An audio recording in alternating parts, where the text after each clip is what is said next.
Bermeja. If you were to look at pretty much any map of the Gulf of Mexico drawn by Spanish explorers in the 16th and 17th centuries, you would find a small island lying off the north coast of the Yucatan Peninsula called Bermeja. Although the exact location of the island varied slightly depending on the map, it was a well-known fact that the island at least existed. Bermeja was first mentioned by Spanish cartographer Alonso de Santa Cruz in an official list of islands in the Gulf of Mexico, published in Madrid in 1539. Alonso de Chaves, another Spanish cartographer, once wrote that from a distance, Bermeja looked blondish or reddish, which is where the island's name came from. A couple of hundred years later, in the mid-1800s, French-Mexican cartographers published reports stating that the island of Bermeja had started to sink. By the late 18th century, Bermeja was no longer featured in many maps of the area, and the last time it showed up on an official map was in the 1921 edition of the Geographic Atlas of the Mexican Republic. In the late 90s, the American and Mexican governments started negotiations to determine the boundaries for the exploitation rights of oil in the Gulf of Mexico. If the Mexican government could find the island of Bermeja, that would expand Mexico's oil drilling rights way further into the Gulf. Around that time, the Mexican government conducted 3 official investigations to find the island, armed with state-of-the-art ultrasound technology and all kinds of modern tools to locate it. Mysteriously, they couldn't find any trace of the island, and according to spokespeople from the Mexican Navy, it was as if the island had never even existed. A year after the Mexican Navy failed to find Bermeja, a Mexican senator named José Angel Cioncielo, who was one of the most fierce advocates for the expansion of Mexico's oil drilling territory and the island's existence, was killed in a car accident on a Mexican highway when a semi-truck slammed into the right side of the car. His death quickly became the fuel for a conspiracy theory, according to which the CIA had blown up the island to further an oil-fueled American agenda. Of course, this theory is a bit of a stretch, and some of the other more logical theories that surfaced regarding the disappearance of the island are much more likely to be true. One possibility that researchers seem to favor is that the island sunk after an earthquake or underwater landslide, which led to a further series of explorations in 2009 to see if the remains could be found at the bottom of the ocean. However, despite the even more advanced technologies that were used during that year's official investigations, the ultrasound exploration of the ocean floor revealed absolutely nothing but a sandy ocean bottom. Speculation that the island had never existed once again started circulating online and in the news, leading many people to adopt it as the truth. After the failed explorations in 2009, Julio Zamora, president of the Mexican Society of Geography, claimed that the existence of the island of Bermeja had probably been faked by early Spanish explorers to throw off other explorers and military rivals from other countries. This would make sense, as it was common practice to make slightly inaccurate maps back then for the sake of strategy. Another possible theory is that the island could have been drawn by one cartographer in the wrong location by mistake and replicated dozens of times over the centuries by other unaware cartographers. Still, some researchers think that due to the very precise descriptions of the island's physical appearance, Bermeja probably did exist, but in another location. Despite the abundance of theories regarding the mysterious island's location and existence, 15 years after the last exploration of the last known location of Bermeja, the truth is still a mystery and will probably remain that way forever. Overton Bridge. Built in 1895 in Dumbarton, Scotland, the Overton Bridge is a Gothic-style bridge overlooking a 50-foot ravine that leads up to Overton House, a 19th century manor in the Scottish Lowlands. At first glance, Overton Bridge looks pretty much like any other bridge from the time, but there's one pretty dark detail that makes it different from any other structure in the area. For the past 80 years, hundreds of dogs have been jumping off the bridge and down to the ravine to their deaths for seemingly no apparent reason. Sometimes the dogs survive the fall and are left with debilitating injuries, and according to some reports, there have even been instances where dogs allegedly jumped off the bridge, survived, ran up the slope, and then jumped off once again to their deaths. Depending on the source, you'll find reports stating that the amount of dogs that have jumped off the bridge is either lower than 100 or in the high 100s. But regardless of the exact number, it's a fact that a lot of dogs have died at this bridge for some mysterious reason. As you can imagine, these incidents at Overton Bridge have fueled all kinds of outlandish theories, including suggestions that the bridge is haunted. According to Celtic pagan beliefs, the bridge is located at a thin place, which is a place that lies at the supposed union between heaven and earth. Some locals have also favored more supernatural theories, with many people blaming the dog's death on the White Lady of Overton, the alleged ghost of the widow from Overton House. Another popular theory among the locals is that the dogs are being affected by negative residual energy from a tragic event that took place in 1994, in which a 32-year-old father threw his baby off the bridge, claiming that his child was the Antichrist. Following the tragic murder, the father was declared insane and locked up in a psych ward. But even with all the more outlandish theories that have gained traction in recent years, some researchers have come up with more plausible explanations for the mysterious incidents at Overton Bridge. In 2006, animal behaviorist David Sands investigated the bridge and suggested that the dogs are probably detecting the presence of wild animals below the bridge with their keen sense of smell, which makes them chase after the smell and inadvertently jumping to their deaths. This would make sense, as according to official statistics in the area, minks began breeding in large numbers in the 50s in Scotland, and most long-nosed dogs seem to favor the smell of mink over any other small animal, including squirrels. From my research, most of the dogs that have died at the bridge are long-nosed breeds. Also, because the bridge has tapered edges, from the dog's point of view, the edge looks more like a flat plane, safe for running and chasing after small animals. So, while there will probably continue to be speculation about paranormal activity at Overton Bridge for many years to come, it's much more likely that the dogs aren't intentionally taking their lives and are simply falling to their deaths on accident while chasing the odors from other animals. Abandoned Viaduct Petrobras. In the 1950s, the Brazilian government began a project to build BR-101, Brazil's longest highway spanning almost 3,000 miles. In the 1960s, construction began on a segment of highway called the Viaduct Petrobras that was meant to cross the Brazilian jungle to connect Rio de Janeiro and Santos, São Paulo. 16 years after construction started, the segment of highway that crossed the jungle was due to be connected to an already existing part of the highway to finish the project. However, due to Brazil's economic crisis, plans changed at the very last minute, and instead of connecting the viaduct to the existing road, the highway was linked to a different coastal route.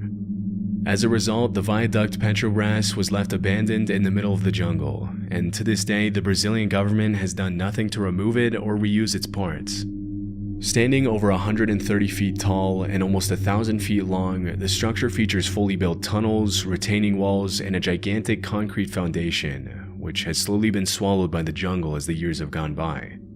To an outsider, the Viaduct Petrobras looks like it was taken out of the city and dropped in the middle of nowhere in the South American jungle for no reason, giving off an admittedly eerie atmosphere. Even though the Viaduct Petrobras seems pretty wasteful, the out-of-place structure is now a pretty popular tourist destination for curious travelers and locals wanting to catch a glimpse of the abandoned concrete giant. Kola Superdeep Borehole. In the 1960s, the Soviet Union and the US were locked in a battle to develop superior space exploration technologies, often referred to as the space race. But what many people don't know is that the two countries were also competing to drill as close as possible to the center of the Earth. As is often the case, the motivation behind the drilling was mostly to find oil and valuable minerals, but from what I found, developing machines that can get close to the center of the Earth would also help understand the causes of earthquakes and volcanic eruptions at a much deeper level. In 1958, the US government launched Project Mohawk to collect a sample from Earth's mantle by drilling to the bottom of the ocean off Guadalupe Island in Mexico. Over the next 8 years, they drilled over 600 feet into the seabed, but in 1966, the House of Representatives had to discontinue the project because it was getting too expensive. 4 years later, in 1970, it was the Soviet Union's turn, and they drilled their hole close to the Barents Sea just outside the Norwegian border in a city known as Murmansk, Russia. At the time, the Soviets' goal was to drill as far down as possible, which researchers hoped would be a little over 9 miles. Unlike the US, the Soviets were a little more successful with their attempt and managed to drill way deeper into the Earth's crust, which resulted in the creation of the Kola Superdeep Borehole, also known as the world's deepest man-made hole. With a total depth of over 40,000 feet, or around 7.5 miles, the Kola Superdeep Borehole is deeper than the Mariana Trench, and its depth surpasses the height of Mount Everest. As the project progressed, the scientists realized the temperature was much higher than expected at every point below 10,000 feet, and at around 7.5 miles below the surface, the drill reported a temperature of almost 360 Fahrenheit. This was way higher than the 212 degrees Fahrenheit the scientists had predicted at that depth. So even though the Soviets had broken a record with the Kola borehole, they too had to discontinue the project in 1992 due to increasing rock densities and crazy high temperatures. And in 2005, the drill was shut down and the hole was sealed for good. However, that wasn't the end of the story, and there's a slightly more disturbing reason why people remember the Kola super deep borehole. In the late 80s, a strange story started circulating in several Christian Finnish newspapers, which reported that a group of Soviet scientists had drilled a hole to the center of the Earth and had allegedly lowered an extremely heat-tolerant microphone into the hole. Through this, they supposedly heard a series of extremely disturbing, tormented screams coming from the bottom of the well. Throughout the 90s, the story spread to other countries, until even American newspapers were running it. As the story gained popularity, sound files with the supposed audio of the tormented screams from the center of the Earth started appearing everywhere online, with allegations that the screams came from tormented souls stuck in hell. As it was later revealed, the original recording of tormented screams was made from a loop of various sound effects and the soundtrack from the 1972 movie Barren Blood. From this point forward, it was pretty much common knowledge that the screams were fake.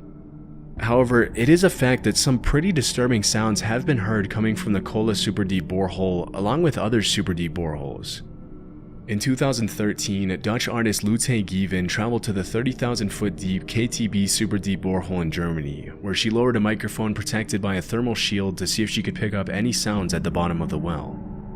Interestingly, a mysterious deep rumbling sound that scientists couldn't explain could be heard through the microphone, which in the artist's own words, some people thought sounded like hell, while others thought they could hear the planet breathe.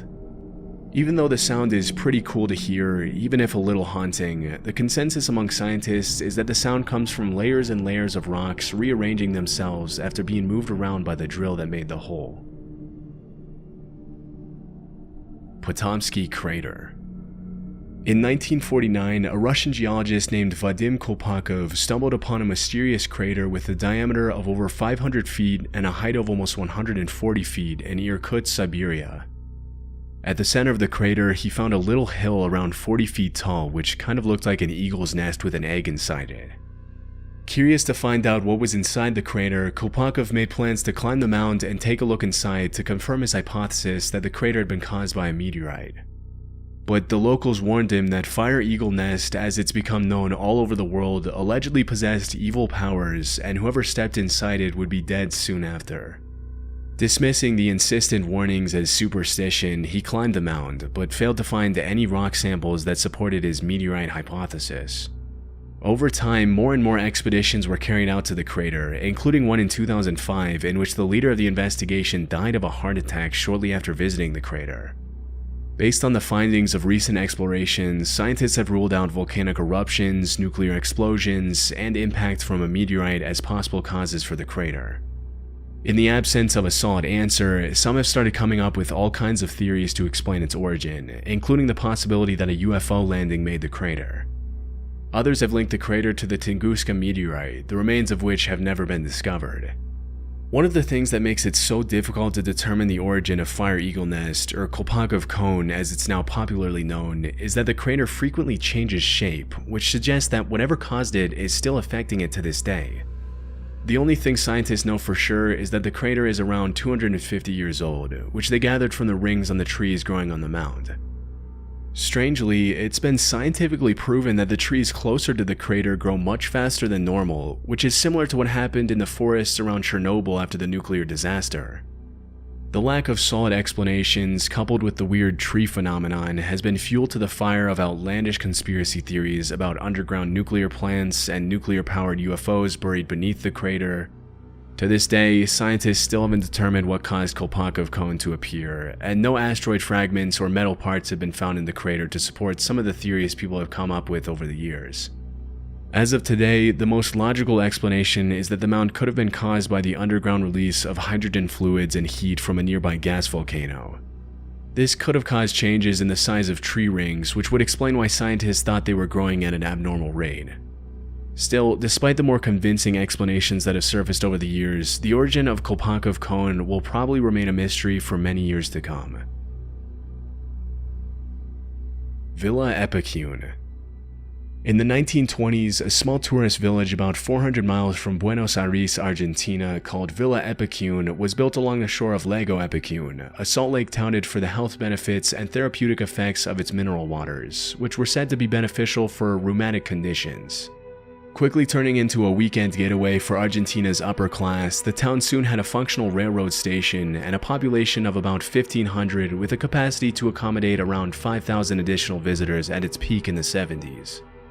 Due to its popularity as a weekend getaway for Argentine city dwellers, a lot of money was poured into Villa Epicune to expand its accommodations and make it as comfortable as possible for visitors.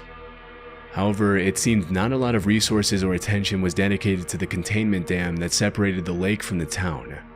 Unfortunately, on November 10, 1985, the containment dam broke during a storm and a series of unusual strong winds. For 2 weeks, the water rose at a rate of half an inch per hour, until eventually the containment dam was completely destroyed by the water, after which all the locals had to abandon their homes and businesses and leave behind Villa Epicune. Over the following days, the flood drowned the town over 30 feet underwater, and it wasn't until 25 years later in 2009 that the waters began to recede and now show the eerie remains of the town, which now looks like something out of a dystopian movie. From above, you can see the original layout of the streets of Villa Epicune, along with its many businesses and the houses 1,500 people called home.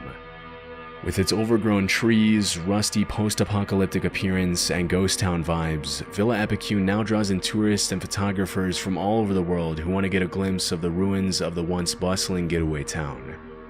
Due to the high levels of salt in the water that once flooded the town, most of the buildings in Villa Epicune are covered with a thin white residue, giving the town an even more creepy appearance.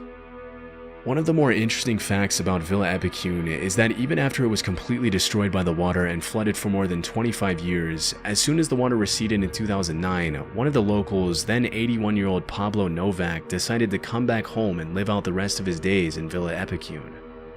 Out of the original 1,500 residents of the town, Pablo was the only one who came back. As the lone inhabitant of Villa Epicune, Novak was officially named a cultural ambassador of the town in 2020. But unfortunately, in January 2024, Pablo Novak passed away at the age of 93, leaving the town once again completely abandoned.